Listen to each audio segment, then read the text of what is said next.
Welcome back. तो इस lecture में ना हम टीथ को कंटिन्यू करेंगे जिसमें हमने छोड़ा था। हमने बोला था टाइप ऑफ टीथ बेसिस पे बात किया था, 4 टाइप के थे। अब ना इस लेक्चर में हम देखेंगे स्ट्रक्चर ऑफ टीथ और फिर फर्दर ना हम लोग टॉपिक पे आ जाएंगे जो है composition, type of composition of teeth. ठीक है, चलिए स्टार्ट करते हैं।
चलिए बेटा, तो नॉर्मली जो हमारा टीथ है ना वो तीन पार्ट में डिवाइड है। जो ऊपर वाला होता है ये पार्ट, ये जो एक्सपोज पार्ट है जो हमको दिखता है कॉल्ड क्राउन, इसको हम क्राउन बोलते हैं, ठीक है।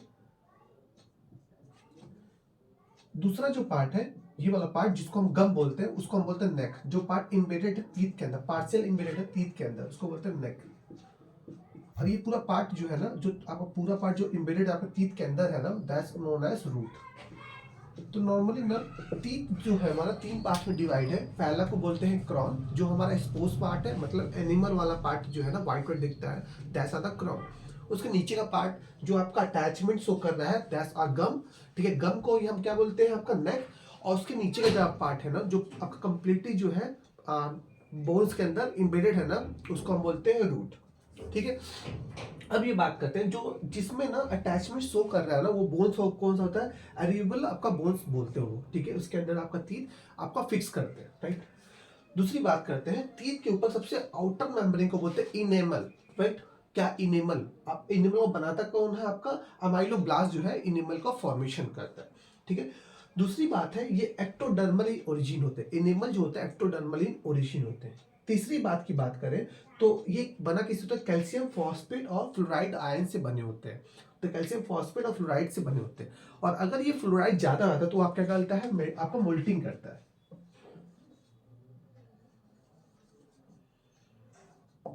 मोटरलिंग, मोटरलिंग क्या होता है बेटा, सिंपल सा झरना, टीथ का झरना। अगर फ्लोराइड आयन ज्यादा हो गया तो टीथ क्या झरने लगता है, राइट। दूसरी बात करें कि हमें बॉडी का सबसे हार्डेस्ट जो पार्ट है ना वो एनेमल है। टीथ का सबसे मतलब बॉडी का सबसे हार्डेस्ट पार्ट जो है इनेमल है, राइट, पहला। दूसरी बात करते हैं दूसरा जो आपका है, और ये एनिमल जो है ना बस क्राउन के अंदर ही प्रेजेंट होता है। क्राउन जो एक्सपोज पार्ट होता है ना वहीं पे आपको आपको दिखेगा। जैसे आप अपना दांत देखो, व्हाइट और जो पार्ट है ना दैट्स ओनली अ एनिमल, ठीक है। दूसरी बात करते हैं डेंट्राइन की।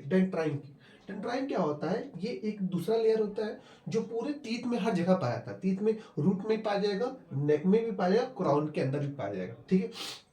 और ये बना, ठीक है। दूसरी बात है कि ये मीसोडर्मल ओरिजिन होता है। ये एक्टोडर्मल ओरिजिन, ये मीसोडर्मल ओरिजिन।